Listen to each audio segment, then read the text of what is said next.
நாடு முழுக்க ஆயுத பூஜை, தசரா கொண்டாட்டம், தமிழ்நாட்டில் ராராக்கள் போராட்டம், அமெரிக்க ஐக்கிய மாநாடு, தென்கொரியா ஆசிய விளையாட்டு, தொடர்ச்சியா என்எல்சி போராட்டம், மீனவர்கள் விடுதலை, புதிய படம் ரிலீஸ்னு அனல் கக்கும் நெருப்பு போல தகதகன்னு செய்திகள் பரபரக்க ஆயுத பூஜை வாழ்த்துக்களோட நாளும் பொழுதும் நகைச்சுவை கலந்து உங்களை சந்திக்க வந்திருக்கு நம்ம பேப்பர் தோசை. தந்தனக்க தந்தனக்க தந்தனக்க தந்தனக்க. திருஷ்டி பூசணிக்காய், பொரி, சுண்டல், பூ மாலை சகிதமாக நாடு முழுவதும் ஆயுத பூஜை களை கட்டியதாக காலங்காத்தால ஆராதனை செய்கிறார் நமது ஆன்மீக செய்தியாளர்.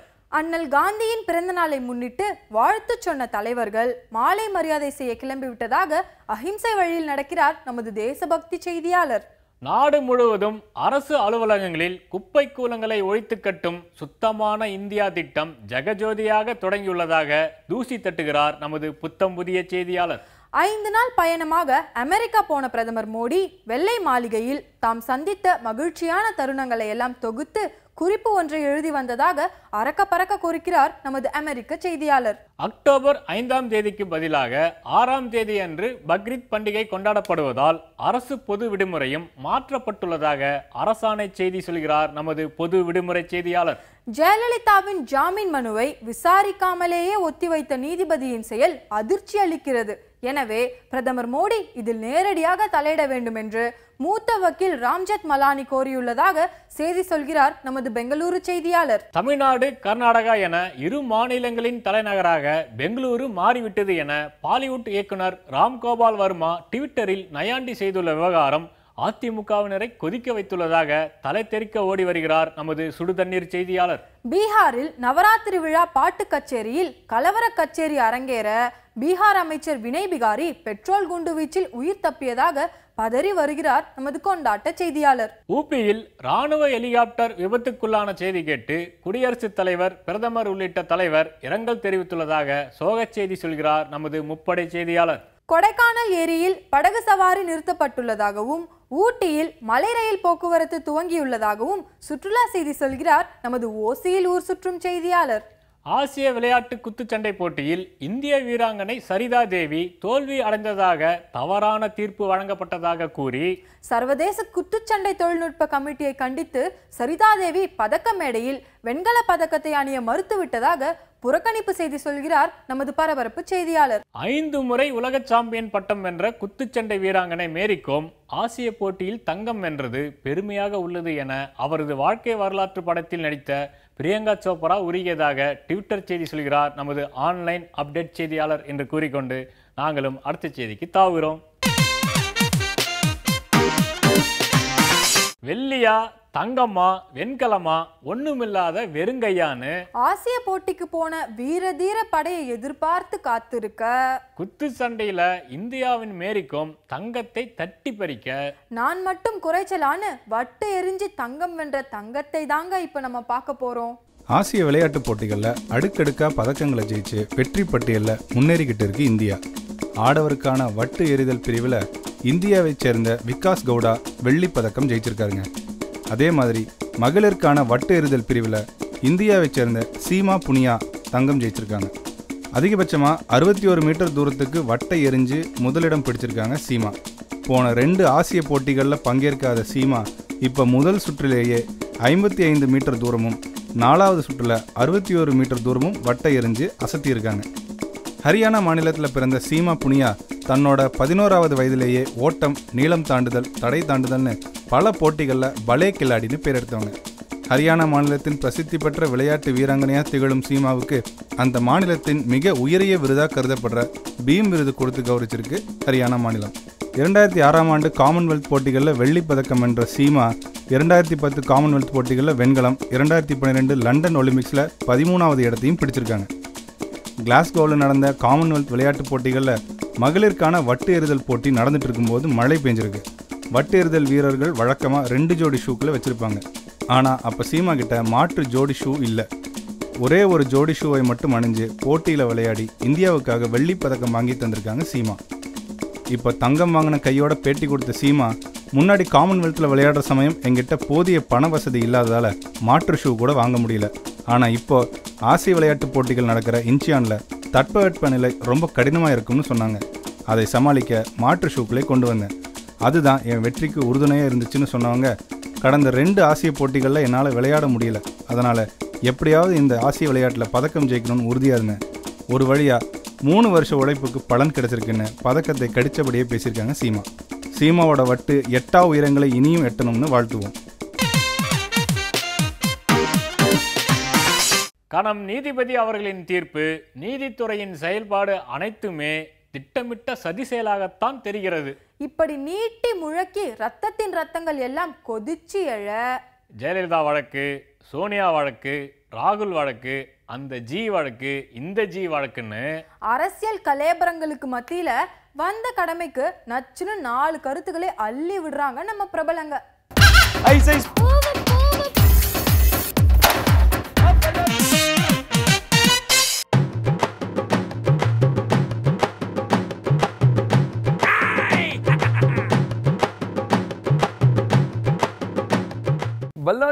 பல்லான் என்ன கேட்டா, பாரதிய ஜனதா அரசுக்கு சீனா உடவான இந்த வெளியுறவுத்துறை கொள்கை வந்து அவ்வளோ சரியில்லைங்க. அதனால தான் இந்த சீனாவுக்கு வந்து துணிச்சல் வந்துருச்சுங்க. இப்போ பார்த்தீங்கன்னா காஷ்மீர் மாநிலம் லடாக் எல்லையில் வந்து ஊடுருவி இருக்காங்க. ஆனால் இதை பற்றி இந்த மத்திய அரசு ஒரு கேள்வியுமே கேட்கல, கண்டனமும் தெரிவிக்கலைங்க, கம்முனே இருக்காங்க. என்ன கேட்டால், இந்த இராணுவ ஊடுருவலை எதிர்க்கிற தைரியம் வந்து இந்த அரசுக்கு கிடையாதுங்க அப்படின்னு தான் சொல்லுவேன். பல்லான் இப்படி சொன்னது நான் இல்லைங்க, காங்கிரஸ் கட்சியை சேர்ந்த மனிஷ் திவாரி.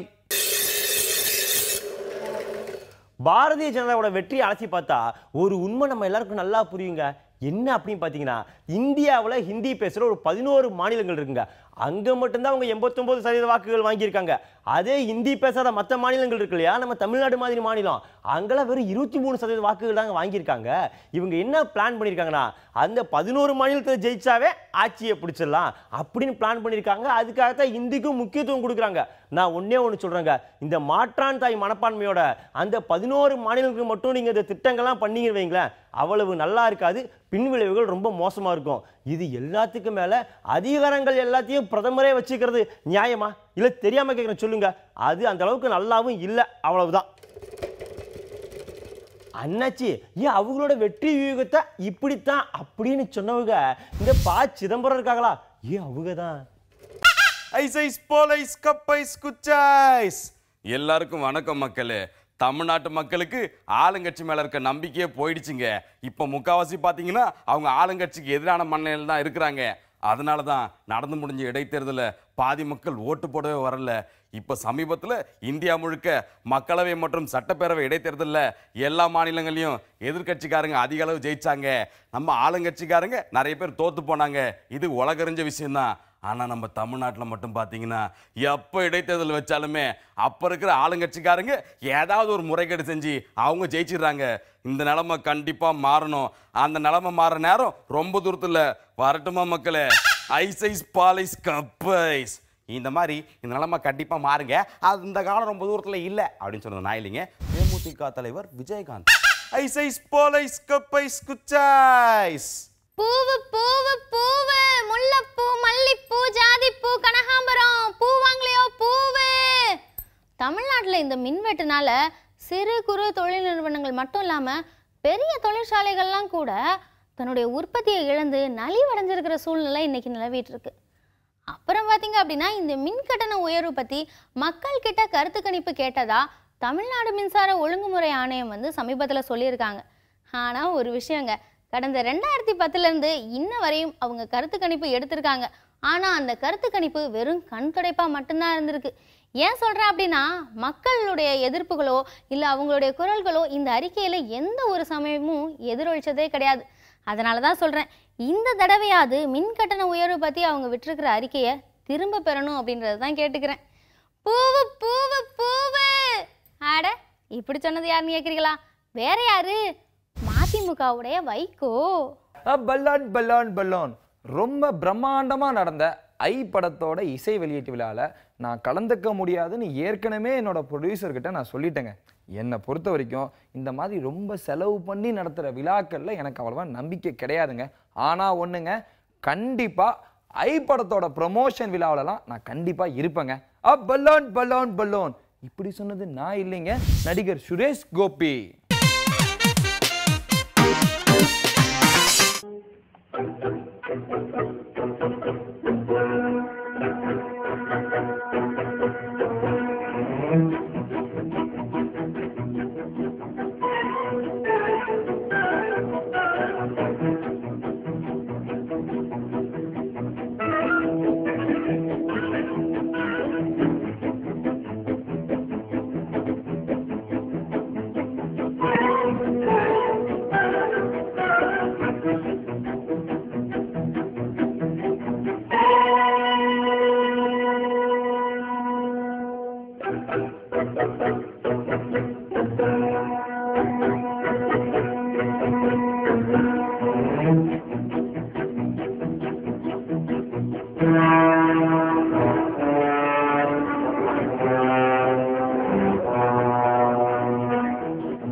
அமெரிக்க நாட்டிலே ஐநா சபை மாநாட்டிலே உலக வரலாற்றிலே இந்தியா சார்பிலே சிறப்பான உரையாற்றி உலக நாடுகள் மட்டுமன்றி அண்டை நாடான பாகிஸ்தான் பத்திரிகையும் பாராட்டுகளை அள்ளிவிட இந்தியாவின் தேசத்தந்தை மகாத்மா காந்தி நினைவிடத்தில் அஞ்சலி செலுத்திவிட்டு அந்நிய மண்ணில் சற்று மாற்றி பேசிவிட்டாராம். அதுதான் இப்போது உலக மகா பிரச்சனையாம். இன்றைய கேலி சித்திரமும் கூட அதாங்க கார்ட்டூன்.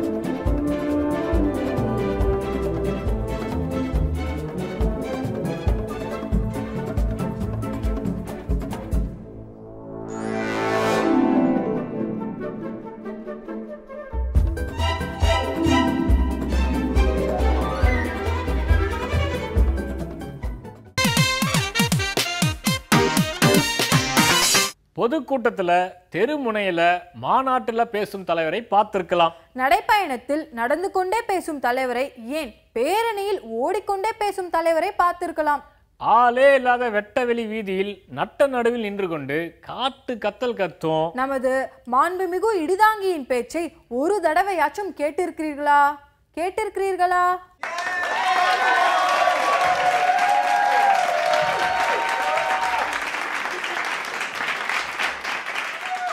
ஆனால் ஒன்றை மட்டும் கூறிக்கொள்ள ஆசைப்படுகிறேன். சிங்கத்தின் குகைக்குள்ளே போய் வந்திருக்கிறேன். சிறுத்தையை முரத்தால் அடித்திருக்கிறேன். புலியின் வாலிலேயே ஊஞ்சல் ஆடியவன் நான். கரடியின் பிடரியை பிடித்து ஆட்டியவன். தலைநகர் டில்லியிலே ஒரு வெள்ளை புலி இளைஞனை அடித்து விட்டதை கேள்விப்பட்டு வருத்தப்பட்டேன். இதேபோல் அன்று ஒரு நாள் அடர்ந்த காட்டுக்குள் அடலேராய் போய்க் கொண்டிருந்தேன். வழியில் ஒரு புலியை நேருக்கு நேராய் சந்திக்கும் வாய்ப்பு கிடைத்தது.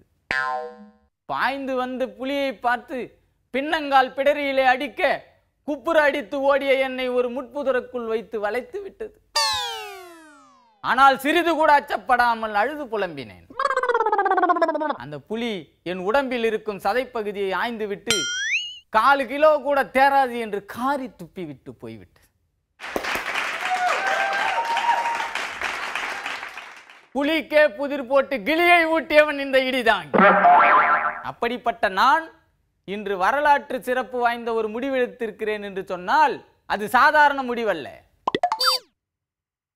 கண்டம் விட்டு கண்டம் பாய்ந்து அகில உலக அளவிலே அரசியல் பண்ணி கொண்டிருக்கும் இந்த இடிதாங்கி மாநிலம் விட்டு மாநிலம் போக மாட்டாரா என்று கேட்கிறார்கள். அவர்களுக்கு இனிப்பான செய்தியை நான் இன்று கூற கடமைப்பட்டிருக்கிறேன். என்னுடைய வீணாய் போன கட்சி மகாராஷ்டிரா மாநில தேர்தலிலே தனித்து போட்டியிடுவது என்று தீர்மானித்து விட்டது. உள்ளாட்சி தேர்தலிலே ஊரே மெச்சும் அளவுக்கு கணிசமான வாக்குகளை பெற்று டெபாசிட்டுகள் அனைத்தையும் இழந்து இந்த இடிதாங்கி மராட்டிய அரசியலிலே போய் மார்தட்டப் போகிறான். இந்த இடிதாங்கியின் முடிவை கேள்விப்பட்டு அம்மாநில கட்சிகள் நடுங்கிக் கொண்டிருக்கின்றன. காங்கிரஸ் கட்சி, தேசியவாத காங்கிரஸ், சிவசேனா, பாரதிய ஜனதா ஆகிய கட்சிகள் தனித்தனியாக நிற்கும் இந்த சமயத்தில் இந்த இடிதாங்கி ஒரு புறம்போக்குகளை கட்சிகளை கூட்டணிக்குள் சேர்த்து ஒரு பிற்போக்கு கூட்டணி அமைத்து ஆட்சியை அமைக்கப் போகிறான் என்று கூறி வாய்ப்பளித்தமைக்கு நன்றி கூறி விடைபெறுகிறேன். நன்றி.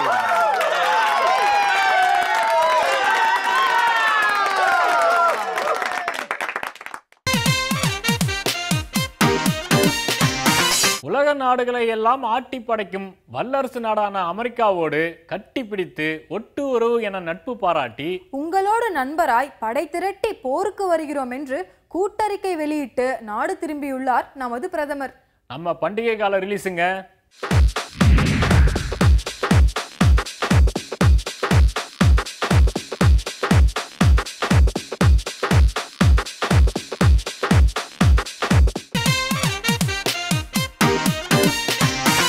இறுதி கட்டத்தை நெருங்கிய ஆசிய விளையாட்டுப் போட்டியில கொஞ்சம் கொஞ்சம் முன்னேறிய இந்தியா பதக்கப்பட்டியல் படியேறி அடுத்தடுத்த இடத்துக்கு வந்து சேர பண்டிகை கால கொண்டாட்டம், விடுமுறை கால கொண்டாட்டம்னு விறுவிறுப்பா பரபரப்பா சுறுசுறுப்பா இருக்கிற உங்களை தேடி நாளைக்கு காலையில 7 மணிக்கு டான்னு உங்க வீட்டை தேடி நம்ம பேப்பர் தோசை வரும். சிரிக்க சிரிக்க அரசியல் நிலவரம் அறிய நீங்களும் காத்திருங்க நம்ம புதுயுகத்துல. சூப்பரான செய்தி நம்ம செய்தி.